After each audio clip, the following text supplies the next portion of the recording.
Hey everyone, welcome to the show. I have updates to share about Donald Trump's hush money trial, also some of his other issues, his failing social media company.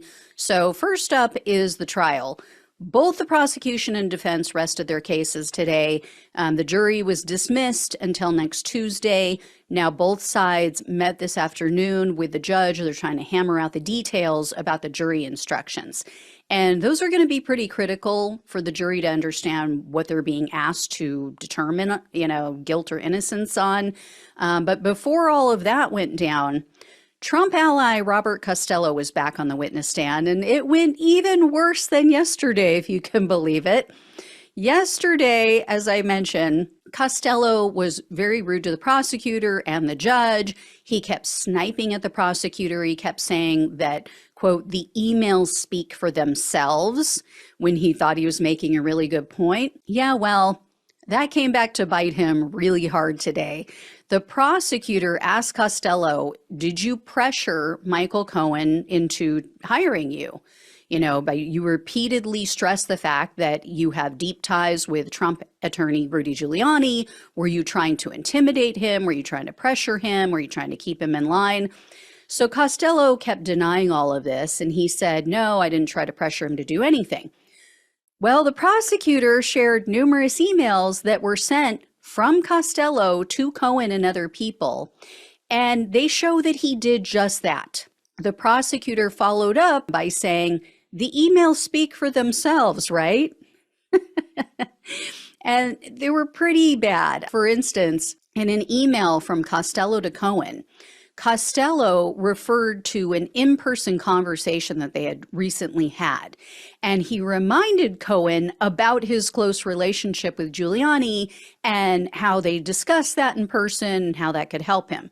He wrote, quote, I told you my relationship with Rudy, which could be very, very useful to you.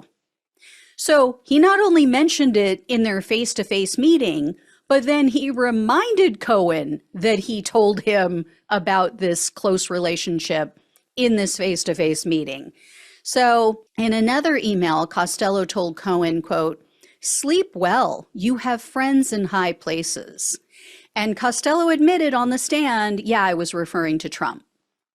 Now, he denied that he was trying to infer that there was a pardon in the works or anything like that. So then the prosecutor asked Costello about the term back channel and who had mentioned that and that he could be a back channel to Trump via Rudy Giuliani.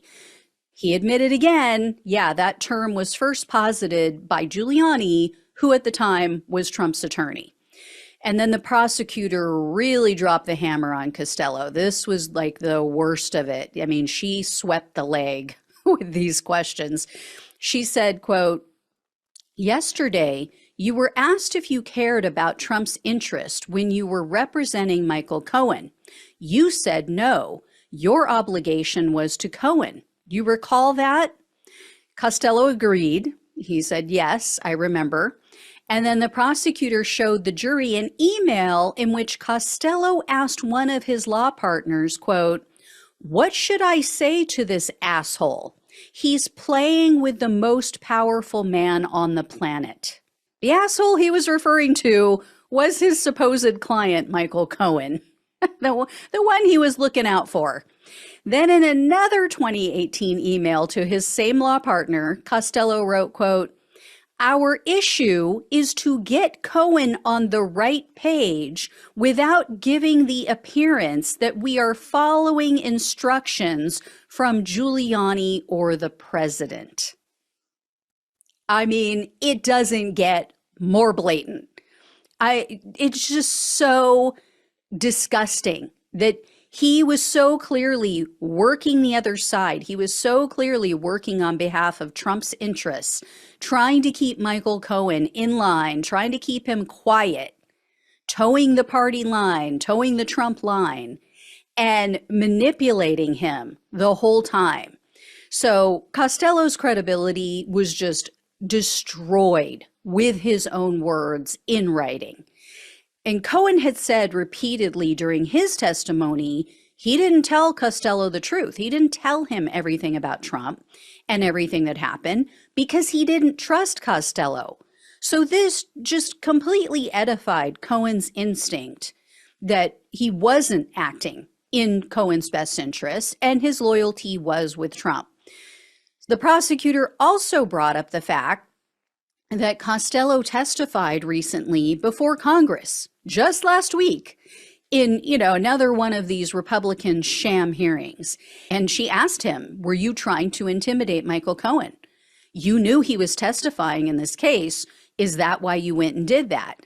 And the prosecutor asked Costello, quote, and you went there to publicly vilify Michael Cohen while he was in the middle of his testimony? Now, he denied that his intention was to vilify him or intimidate him. Of course. I mean, it's so obvious, but she just ended her questioning right there. So that's where she left it with the jury. So not a good day for the defense. Why they put this man on the stand?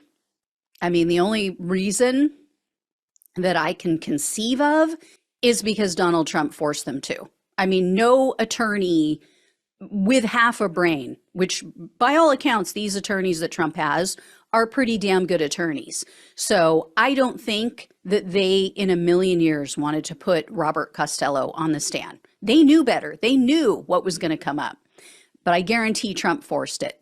So just another really great decision by Donald Trump, right? He just makes all the best moves. And next up is related news about recent polling regarding Trump's criminal cases. When asked if they believe Trump falsified records to conceal the hush money payment to Stormy Daniels, a majority said yes. So as you see here in this chart, it's a Yahoo YouGov poll, 52% said yes, he did it. He falsified business records to cover up this hush money. Only 22% of respondents said no, and another 26% said they're not sure. Newsweek shared that poll. They also shared this one as well, the one that you're seeing on your screen now. In this poll, people were asked about each of Trump's criminal cases and whether or not they believe the charges are serious. So in regard to Trump's attempted coup to overturn the 2020 election, as you can see, 74% said yes, this is the most serious case and the most serious charges. A close second was the Georgia RICO case, and that, of course, relates to similar allegations. 72% said yes, the Georgia case is serious, charges are serious. Then 69% said that Trump's theft of classified documents is very serious. That should be at the very top. And then the current trial that I was just discussing for the hush money payments, that came in last, but even still, it garnered 64%. I guess we'll know, in the next week or two if the jury agrees, hopefully. I also have news about another one of Trump's really bad decisions about his failing social media site and its related stock. DJT stock has been creeping up in price over the past month. Now, it's still nowhere near the peak, but it did reach the low $50 range recently. And then news broke. News broke this week about Truth Social's abysmal first quarter earnings and their massive losses. So the company just reported $770,000 ad revenue in the first 3 months of 2024. That is pathetic for a company that is supposed to be worth billions of dollars. And that is down from the 1.1 million in ad revenue from the first quarter of last year.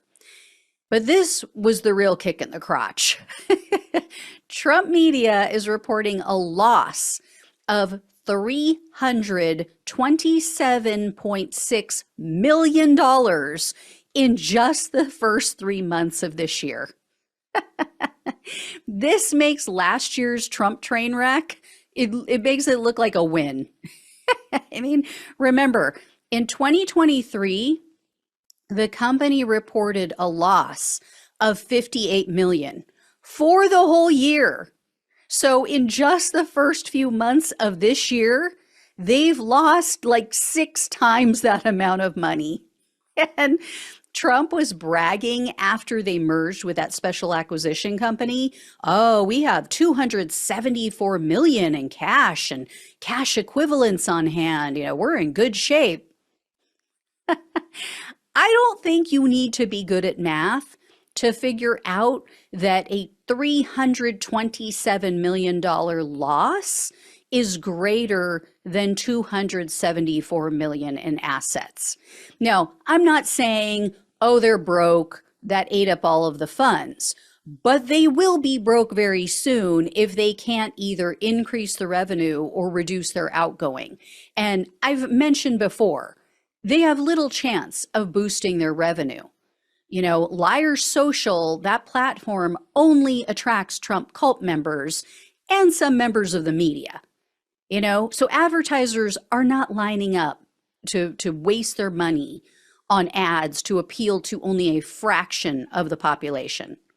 You know, they're not lining up just to watch what he got. Trumpalicious. Anyway, all right, I will not be singing that one again. Anyway, so needless to say, this affected the stock price. Go figure. As of midday today, May 21st, 2024, the stock had dropped below $44 a share. So it is down about 50% from its peak from earlier this year over, a 12-month period when it was first made public. It was like $80 almost. And yeah, it's just moving in the wrong direction. That is such a shame, isn't it? I am heartbroken, really. Yeah. Womp womp and thoughts and prayers. All right, I will let you know when I hear more. Thank you all so much for watching and listening. Please like, share, and subscribe. Please donate if you can. Love you all. Take care. Talk with you soon.